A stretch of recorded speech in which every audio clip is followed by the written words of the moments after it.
Hi friends, welcome back to my channel Modern Tamilichi. எல்லாரும் சூப்பரா ஹாப்பியா இருக்கீங்க அப்படின்னு நம்புறேன். இன்னைக்கு ஒரு இன்ட்ரெஸ்டிங்கான vlog-ஓட வந்திருக்கேன். வீடியோவை ஸ்கிப் பண்ணாம கடைசி வரைக்கும் பாருங்க. காலையில இருந்தே ஒரே வேலை பிஸியா போயிட்டு இருக்கு. அம்மா வீட்ல இருக்கிற செடி எல்லாத்துக்குமே தண்ணி ஊத்திட்டு அப்படியே Dress எல்லாம் வாஷிங் போட்டுட்டு வீடு ஃபுல்லா க்ளீனிங் ஒர்க் போயிட்டு இருக்கு. இன்னைக்கு மருதமலை கோவிலுக்கு போகலான்னு பிளான் பண்ணியிருக்கோம். அதனால காலையிலே பயங்கர பிஸியாக போயிட்டுருக்கு. ஆளுக்கு எல்லா வேலையும் பார்த்துட்ருக்கோம். நான் வந்து குக்கிங் வேலையை பார்த்துக்கிறேன் அப்படின்னு சொல்லிட்டு அந்த வேலையெல்லாம் பார்த்துட்ருக்கேன். காலையில் பிரேக்ஃபாஸ்ட்டுக்கு முன்னாடி நாள் ரைஸ் கொஞ்சம் அதிகமாகவே வச்சு அது மீந்து போயிடுச்சு. ஸோ அதை வந்து தயிர் ஊற்றி உப்பு எல்லாமே சேர்த்து நல்லா மிக்ஸ் பண்ணி மோர் கஞ்சியாக குடிச்சிடலாம் அப்படின்னு சொல்லிட்டு எல்லாத்தையுமே நல்லா மிக்ஸ் பண்ணி எடுத்துகிட்ருக்கேன்.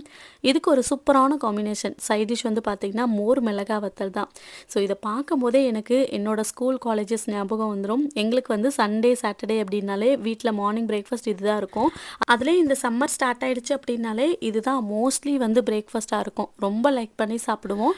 பிரேக்ஃபாஸ்ட் முடித்த கையோடே சத்து மாவு ப்ரிப்ரேஷன் வேலையை ஸ்டார்ட் பண்ணிட்டேன். அம்மா தங்கச்சி எனக்கு எல்லாத்துக்குமே ரெடி பண்ணலாம் அப்படின்ட்டு மொத்தமாகவே ரெடி பண்ணிட்டேன் இந்த டைமு. அந்த ப்ரிப்ரேஷன் முடித்த கையோடே பார்த்திங்கன்னா குக்கிங் வேலையை ஸ்டார்ட் பண்ணிட்டேன். முன்னாடி நாள் வாங்கிட்டு வந்த காய்கறி எல்லாத்தையுமே எடுத்து வைக்காமல் இருந்தது. ஸோ அது எல்லாத்தையுமே ஃபஸ்ட்டு எடுத்து ஃப்ரிட்ஜில் ஸ்டோர் பண்ணிவிட்டு அடுத்த வேலையை ஸ்டார்ட் பண்ணலாம் அப்படின்னு சொல்லிட்டு எடுத்து வச்சுட்ருக்கேன். அம்மாவும் தங்கச்சியும் முன்னாடியே வீட்டுக்கு வர்றது எனக்கு தெரியாது. இல்லைன்னா மார்க்கெட்லேயே நிறைய வெஜிடபிள்ஸ் வாங்கிட்டு வந்திருப்பேன். பட் சர்ப்ரைஸ்டாக வீட்டுக்கு வந்ததுனால பார்த்தீங்கன்னா வெஜிடபிள்ஸ் வீட்டில் எதுவுமே இல்லை. அதனால முன்னாடியிலே வந்து கொஞ்சம் ஒரு சூப்பர் மார்க்கெட் கடையில் வாங்கிட்டு வந்தது. ஸோ அதுக்கப்புறம் தான் மார்க்கெட்டில் போய் வெஜிடபிள்ஸ் வாங்குறதோட அருமை தெரிஞ்சது. ஏன்னா சூப்பர் மார்க்கெட்டில் ப்ரைஸ் ரொம்ப அதிகம் தான். ஒரு 2-3 டேஸ்க்கு ஆகிற மாதிரி மட்டும் வெஜிடபிள்ஸ்லாம் வாங்கிட்டு வீட்டுக்கு வந்துட்டேன். ஸோ இதை வந்து அட்ஜஸ்ட் பண்ணி எப்படியாச்சும் வியாழக்கிழமை வரைக்கும் கொண்டு வந்துடணும் அப்படின்னு நினச்சேன். ஃப்ரிட்ஜில் நான் எல்லா வெஜிடபிள்ஸும் ஸ்டோர் பண்ணிட்டு இருக்கும் போதே அம்மா காஃபி போட்டு தரேன் அப்படின்னு சொல்லிட்டு காஃபி போடுற வேலையை பார்த்துட்டு இருந்தாங்க. வீட்டில் அம்மாவும் தங்கச்சியும் இருக்கிறதுனால பார்த்தீங்கன்னா எனக்கு வேலை ரொம்பவே ஈஸியாக இருக்குது. குழந்தைங்கள பார்த்துக்கிறது தங்கச்சி, அம்மா குழந்தைங்கள பார்த்துக்கிறது, ட்ரெஸ்லாம் வாஷ் பண்ணி போடுறது, ஸோ சின்ன சின்ன வேலை எல்லாமே எனக்கு பண்ணி கொடுக்குறாங்க. குக்கிங் வேலையும் பார்த்தீங்கன்னா டின்னர் மோஸ்ட்லி அவங்க தான். டின்னர் அண்ட் பிரேக்ஃபாஸ்ட் எல்லாமே, அப்புறம் டீ காஃபி போட்டு கொடுக்குறது எல்லாமே அவங்க தான் பார்க்குறாங்க.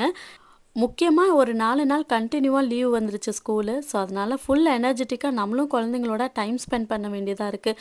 ஸோ ரொம்ப கற்று விடுவாங்க இந்த டைமில் என்னெல்லாம். அம்மாவும் அப்பாவும் இருக்கிறதுனால ஈவினிங் டைம் மாடியில் கொண்டு போய் விளையாட வைக்கிறதுலேருந்து வீட்டுக்குள்ளே வந்தவொடனே விளையாட வைக்கிறதுலேருந்து கொஞ்சம் பிஸியாக வந்து வச்சுக்கிறாங்க குழந்தைங்கள.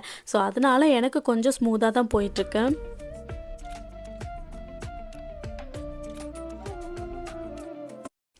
நேற்று கடையில் பாலக்கீரை ஃப்ரெஷ்ஷாக இருந்தது. ஸோ அதை வாங்கிட்டு வந்து நல்லா வாஷ் பண்ணிவிட்டு கட் பண்ணி பருப்பு போட்டு கடையல் மாதிரி ரெடி பண்ணிடலாம் எல்லாத்துக்குமே ஆகிற மாதிரி அப்படின்னு சொல்லிட்டு அதுக்கான வேலையெல்லாம் வெங்காயம், தக்காளி, பச்சை மிளகாய் எல்லாமே கட் பண்ணி ரெடி பண்ணி வச்சுட்டேன். கடாயில் தேவையான அளவு ஆயில் சேர்த்துட்டு கடுகு, சீரகம், கருவேப்பிலை, வெங்காயம், பச்சை மிளகாய், வரமிளகாய் எல்லாமே சேர்த்து நல்லா வதக்கிட்டு ஸோ இது நல்லா வதங்கினதுக்கப்புறமா பருப்பு முன்னாடியே வேக வச்சுட்டேன்.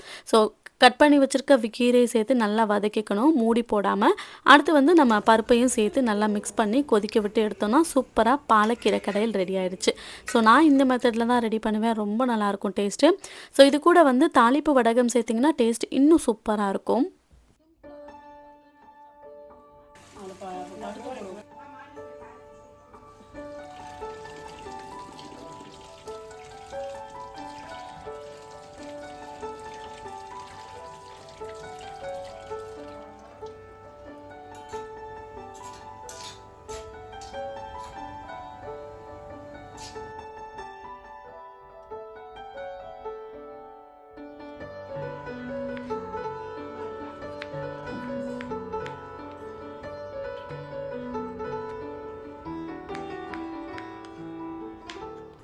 லஞ்சுக்கு பருப்பு போட்டு கடையல் பண்ணிவிட்டு கத்திரிக்காய், உருளைக்கிழங்கு, முருங்கைக்காய் இது எல்லாமே சேர்த்து போட்டு ஒரு கிரேவி மாதிரி ரெடி பண்ண போகிறேன். கடாயில் 1.5 டேபிள் ஸ்பூன் அளவு நல்லெண்ணெய் சேர்த்துட்டு கடுகு, சீரகம், வெந்தயம் இதெல்லாம் சேர்த்துட்டு பச்சை மிளகாய், சின்ன வெங்காயம், கருவேப்பிலை, கொஞ்சமாக பூண்டு ஒரு 4-5 பல் பூண்டு கட் பண்ணி சேர்த்துருக்கேன். அதெல்லாம் நல்லா வதங்கினதுக்கப்புறமா முருங்கைக்காய் தான் ஃபஸ்ட்டு வதங்க லேட் ஆகும். முருங்கைக்காய் சேர்த்து நல்லா 2 நிமிஷம் வதக்கிட்டு மீதி இருக்க காய்கறிகளையும் சேர்த்து ஒரு 50% வந்து நல்லா வெந்துக்கணும். ஸோ தேவையான உப்பும் அப்போவே சேர்த்துக்கோங்க. அப்புறம் குழம்பு மிளகாத்தூள், காஷ்மீர் மிளகாத்தூள் இது ரெண்டையும் சேர்த்து நல்லா மிக்ஸ் பண்ணிக்கணும். ஸோ நல்லா ஓரளவுக்கு மசாலாலாம் காயில் இறங்கினதுக்கப்புறமா புளி கரைசல் சேர்த்து ஊற்றிக்கணும். ஸோ அது நல்லா எல்லாமே சேர்ந்து கொதிச்சு மீடியம் ஃப்ளேம்லேயே ஒரு 20 நிமிஷம் தொக்கு பதத்துக்கு வர்ற மாதிரி மீடியம் ஃப்ளேம்லேயே வச்சு எடுத்திங்கன்னா சூப்பராக இருக்கும். நாங்கள் இன்றைக்கி கோவிலுக்கு போகிறோம் அப்படிங்கிறதுனால அதில் கருவாடு சேர்க்கல. இல்லைன்னா கருவாடு சேர்த்து செஞ்சு பாருங்கள், இன்னும் ரொம்ப அட்டகாசமாக இருக்கும். இதோட ரெசிபி நான் ஆல்ரெடி கோத்தகிரியில் இருக்கும்போதே ஒரு டைம் ஷேர் பண்ணியிருக்கேன். அதனால தான் எப்படி செய்யணும் அப்படிங்கிறத மட்டும் சொல்லிட்டேன். ஸோ அதுக்கப்புறம் லேட் ஆகிடுச்சு அப்படிங்கிறதுனால வீடியோ எடுக்க டைம் இல்லை, கிளம்பிட்டோம். வீட்டிலேருந்து ஒரு 3:30 மணிக்கு போல் மருதமலை கோவிலுக்கு கிளம்பிட்டோம். நம்ம வீட்டிலேருந்து இங்கே போகிறதுக்கு ஒரு 1/2 hour ட்ராவல் தான் ஆகும். ஸோ இங்கே வரும்போது பார்த்திங்கன்னா டிராஃபிக்கில் ஒரு 2 hours கிட்ட நல்லா மாட்டிக்கிட்டோம். கோயிலுக்குள்ளே என்ட்ரு ஆகும்போது மணி 7 மணி ஆயிடுச்சு. ஏன்னா படி வழியாக வந்து யாருமே அலோவ் பண்ணலை. யானை வருது, கரடி வருது, சிறுத்தை வருது அப்படின்னு சொல்லிட்டு யாரையுமே அலோவ் பண்ணலை. ஸோ எல்லாருமே வந்து பார்த்திங்கன்னா ஒன்று பஸ்ஸு இல்லை கார் மேலே போகிறதுனா போகலாம், அவ்வளோதான். ஸோ அதனால் பார்த்திங்கன்னா பயங்கர டிராஃபிக் மேலே போகிறதுக்கு கூகுளில் பார்க்கும்போது க்ளோசிங் டைம் 7 o'clock போட்டிருந்துச்சு. எங்கே க்ளோஸ் பண்ணிடுறாங்களோ என்னமோன்னு நினச்சி போயிட்டே இருந்தோம். பட் 8 o'clock மேலே தான் வந்து க்ளோஸ் பண்ணாங்க. ஸோ நாங்கள் வந்து ஒரு 7 o'clock போலே சாமியெல்லாம் கும்பிட்டுட்டு கொஞ்சம் நேரம் அங்கே டைம் ஸ்பெண்ட் பண்ணிவிட்டு பிரசாதம்லாம் கொடுத்தாங்க. அங்கேயே உட்காந்து சாப்பிட்டுட்டு அங்கேருந்து கொஞ்சம் நேரம் டைம் ஸ்பெண்ட் பண்ணிவிட்டு கிளம்பிட்டோம்.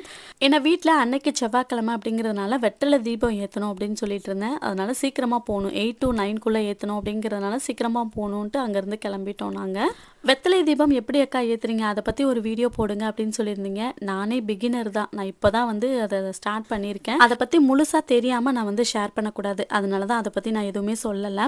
அதே ஷார்ட்ஸ் வீடியோவில் கூட காலையில் சஷுக்கு நான் சாப்பாடு கொடுத்தவில்லை, ஸ்கூல் லஞ்ச் சாப்பிட்டுக்கோன்னு சொல்லி அனுப்பிச்சிட்டேன் அப்படின்னு சொல்லியிருந்தேன். ஸோ அவனுக்கு ஸ்கூல் லஞ்ச் சாப்பிட்றதுனா அவ்வளோ விருப்பம். ஏன்னா பசங்களோட சேர்ந்து சாப்பிட்ணுன்னு நினைப்பான். பட் நான் தான் வந்து வீட்டில் ரெடி பண்ணி கொடுப்பேன். அதில் ஒரு கமெண்ட் கூட வந்திருந்தது, குழந்தைக்கு நீ சமைச்சு கொடுக்க முடியல, நீலாம் எதுக்கு முருகனை வழிபடுற அப்படின்னு சொல்லிட்டு. நான் என்னோட ஃபேமிலிக்காக எவ்வளோ எஃபோர்ட் போட்டு நான் எல்லா வேலையும் பார்க்குறேன் அப்படிங்கிறது எனக்கு, என்னோட குடும்பத்துக்கும் என்னோட தெய்வத்துக்கும் தெரியும். ஸோ அதை யாருக்கும் நான் வந்து விளக்கி சொல்லணும் அப்படிங்கிற அவசியமே கிடையாது. ஸோ இந்த மாதிரி பேட் கமெண்ட்லாம் கொடுக்குறீங்க அப்படின்னா அதுக்கு நான் ஃபீல் பண்ணவும் போகிறது கிடையாது. ஒரு 2 செகண்டில் அந்த கமெண்ட்டை நான் டெலீட் பண்ணிவிட்டு போயிட்டே இருப்பேன். என்னோட வீடியோ பார்க்குறவங்களுக்கு நம்ம வீடியோ வந்து பார்த்திங்கன்னா ஒரு என்டர்டெயின்மெண்ட்டாக இருக்குது, மோட்டிவேஷ்னலாக இருக்குது அப்படின்னு நான் மட்டும் பாருங்கள். இல்லைனா நீங்கள் தாராளமாக ஸ்கிப் பண்ணிக்கலாம்.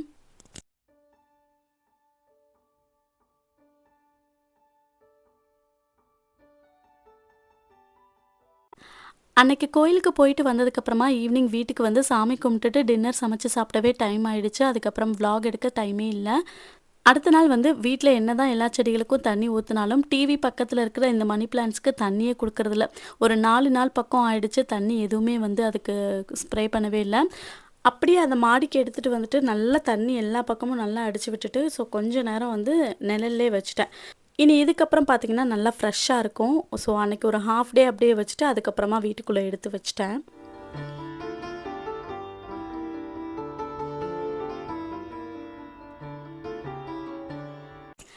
இன்னுமே இந்த ஹேங்கிங் பிளான்ஸ் பற்றி நிறைய பேர் கேட்டுகிட்டே இருக்கீங்க. இதே இந்த இடத்துல வைக்கிறதுக்கான ஒரு முழு ரீசன் என்னன்னு பார்த்தீங்கன்னா, காலையில் ஈவினிங் டைம் ஸ்கூல் காலேஜஸ் டைம்லலாம் பார்த்தீங்கன்னா பயங்கர ரஷ்ஷாக இருக்கும் இந்த ரோடு. ஸோ அந்த டஸ்ட்டெல்லாம் பார்த்தீங்கன்னா டேரெக்டாக வீட்டுக்குள்ளே அங்கங்கே நிறைய டஸ்ட்டு படிஞ்சிட்டே இருக்குது. அதனாலே வந்து இந்த ஹேங்கிங் பிளான்ஸ் இங்கே வச்சு விட்டேன். ஸோ இங்கே வைக்கிறதுனால இந்த மாதிரி பிளான்ஸ்லாம் நம்ம வீட்டு முன்னாடி வைக்கும்போது அந்த டஸ்ட் எல்லாமே அதுவே அப்சர்வ் பண்ணிக்கிறோம். ஸோ வீடும் பார்க்குறதுக்கு நீட்டாக இருக்கும், டஸ்ட்டு படியாமல் இருக்கும், சீக்கிரமாக ஒட்டடை படியாமலும் இருக்கும். ஸோ அந்த ஒரு ரீசனுக்காக தான் வச்சது. அதுவும் ஒரு ரீசன், காலையில் நம்ம தூங்கி எந்திரிச்ச உடனே வந்து டோர் ஓப்பன் பண்ணும்போது இந்த மாதிரி க்ரீனரிஸாக பார்க்கும்போது மைண்டுக்கு ரொம்ப ஹாப்பியாக அன்னைக்கு டே வந்து ரொம்ப பிளஸ்டாக போகும். நானே வந்து இதை ரியலைஸ் பண்ணியிருக்கேன். ஸோ எனக்கு இருக்கிற ஸ்ட்ரெஸ்லாம் கொஞ்சம் குறைஞ்ச மாதிரி தெரியும். முன்னாடி நாள் அம்மா ட்ரெஸ் வாஷ் பண்ணி வச்சுருந்தது எல்லாமே மடிக்காமல் இருந்தது. அதுக்கு முன்னாடியே நானும் வாஷ் பண்ணி வச்சுருந்தது ரொம்ப நாளாக மடிக்காமல் வச்சுருந்தேன். ஏன்னா திரிஷன் குட்டியை வச்சு மடிக்கவே முடியல. அவன் எப்போ தூங்குறானோ அந்த டைமில் தான் மடித்து வைக்கிற மாதிரி இருக்குது. ஆனாலும் மடித்து வச்சதையும் கலைச்சி போட்டுட்டான். ஸோ தூங்கி எழுந்துருச்சு. அதனாலே வந்து பார்த்திங்கன்னா அப்படியே இருந்தது. தங்கச்சி அது எல்லாத்தையும் இப்போ எடுத்து மடித்து வச்சிட்ருக்கா. நான் வந்து இன்னொரு பக்கம் ஃப்ரிட்ஜெல்லாம் டீப்பாக க்ளீன் பண்ணிடலாம் அப்படின்னு சொல்லிட்டு அதை எடுத்து வச்சிட்ருக்கேன். ஃப்ரிட்ஜ் டீப் க்ளீன் பண்ணியே ரொம்ப நாள் ஆச்சு. சரி மொத்தமாக உள்ளே இருக்கிற எல்லா திங்ஸையுமே வெளியில் எடுத்து வச்சுட்டு அந்த அந்த ஃப்ரிட்ஜோட பார்ட்ஸையும் கழட்டி எல்லாமே வாஷ் பண்ணிட்டேன். ஜஸ்ட்டு விம் ஜெல் அது கூட கொஞ்சமாக லெமன் ஜூஸ் மட்டும் சேர்த்து நல்லா எல்லாத்தையுமே நல்லா வாஷ் பண்ணி தொடச்சி மட்டும் எடுத்துக்கிட்டேன். வெயில் இருந்ததுன்னா வெயிலில் வச்சு எடுத்தோம்னா சீக்கிரமாகவே ட்ரை ஆயிரும். பட் ஈவினிங் போல் தான் நான் க்ளீன் பண்ண ஸ்டார்ட் பண்ணேன். அதனால் வந்து ஜஸ்ட்டு தொடச்சி மட்டும் எடுத்துக்கிட்டேன் கிளாத் வச்சு. என்னோட ஃப்ரிட்ஜ் ஆர்கனைசேஷன் அப்டேட்டடாக வந்து கேட்டுகிட்டே இருக்கீங்க. நான் கோத்தகிரியில் இருக்கும்போது ஒரு டைம் ஷேர் பண்ணியிருந்தேன். ஸோ அதோடு சரி அதுக்கப்புறம் வந்து நான் எதுவுமே வந்து கரெக்டாக ப்ராப்பராக அரேஞ்ச் பண்ணலை. ஸோ நல்லா கொஞ்சம் ப்ராப்பராக இருந்தால் மட்டும்தான் உங்களுக்கு காமிக்கிறதுக்கும் கொஞ்சம் நல்லாயிருக்கும். ஸோ நான் வந்து வீட்டில் இருக்கிற கண்டெய்னர்ஸ் வச்சே வந்து நான் எல்லாத்தையுமே அழகாக அடுக்கி எடுத்து வச்சுருக்கேன். இதுக்குன்னு ஆர்கனைசர்லாம் எதுவுமே யூஸ் பண்ணலை. நானும் தங்கச்சியும் இந்த வேலையை ப்ளசண்ட்டாக பார்க்குறோம் அப்படின்னா குட்டீஸ் எல்லாத்தையுமே அம்மா மேலே மாடிக்கு கூட்டிகிட்டு போயிட்டு விளையாட வச்சுட்ருக்காங்க. ஸோ அவங்க எல்லாருமே அங்கே விளையாடிட்டு இருக்கிறதுனால தான் நாங்கள் இந்த வேலையெல்லாம் பார்க்க முடியுது. இல்லைன்னா அது வேணும் இது வேணும்னு சொல்லிட்டு எந்த வேலையுமே பார்க்க விட மாட்டாங்க. ஸோ அம்மா அப்பா எல்லாருமே இருக்கும் போதே என்னால் எந்த அளவுக்கு வேலையெல்லாம் முடிக்க முடியுமோ அந்த அளவுக்கு வந்து க்ளீன் பண்ணுற வேலைகள் எல்லாத்தையுமே முடித்து எடுத்து வச்சிட்டேன்.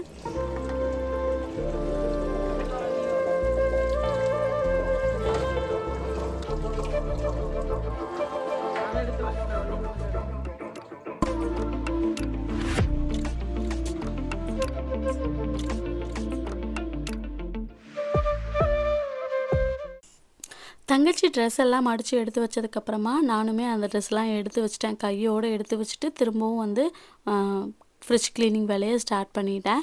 எனக்கு அவளுமே வந்து ஹெல்ப் பண்ணா. ஸோ எதெல்லாம் வந்து பண்ணணுமோ அதெல்லாமே ஹெல்ப் பண்ணா. ஏன்னா ஈவினிங் டீ குடிக்கிற அந்த டைம் ஆயிடுச்சு. ஸோ அந்த டைம் வந்து நமக்குன்னு ஒரு ரிலாக்ஸ் டைம் இருக்கணும். யாரெல்லாம் இதை ஃபீல் பண்ணியிருக்கீங்க அப்படின்னு சொல்லுங்கள். மார்னிங்காக இருந்தாலும் சரி அது ஈவினிங்காக இருந்தாலும் சரி அந்த டீ குடிக்கிற டைமை வந்து ஒரு ப்ளசண்ட்டாக ப்ளஸ்ஃபுல்லாக உட்காந்து குடிக்கணும் அப்படின்னு நினைப்போம். ஸோ அந்த மாதிரி தான் நானும் அந்த டைம் வந்து ஃபேமிலிக்காக நம்ம டைம் ஸ்பெண்ட் பண்ணுற மாதிரி. ஸோ அதனால் கடகடன் எல்லா வேலையும் முடித்து எடுத்து வச்சாச்சு. வீட்டில் வந்து முன்னாடியே நான் காய்கறி எல்லாமே முன்னாடி நாள் வாங்கிட்டு வந்திருந்தேன். ஸோ அதுவுமே வந்து லோடு இருந்துச்சு. ஸோ இந்த டைமில் நம்ம க்ளீன் பண்ணாதான் அப்படிங்கிறதுனால எல்லாத்தையுமே வெளியில் கம்ப்ளீட்டாக எடுத்து வச்சுட்டே வந்து க்ளீன் பண்ணிட்டேன். த்ரிஷன் குட்டி க்ரோ ஆகிட்டான். ஸோ அது இல்லாமல் நான் அவன் எப்போ குழந்த பிறந்தானோ 25 டேஸ்லேயே வந்து அவனை தனியாக கூட்டிகிட்டு வந்துட்டேன்.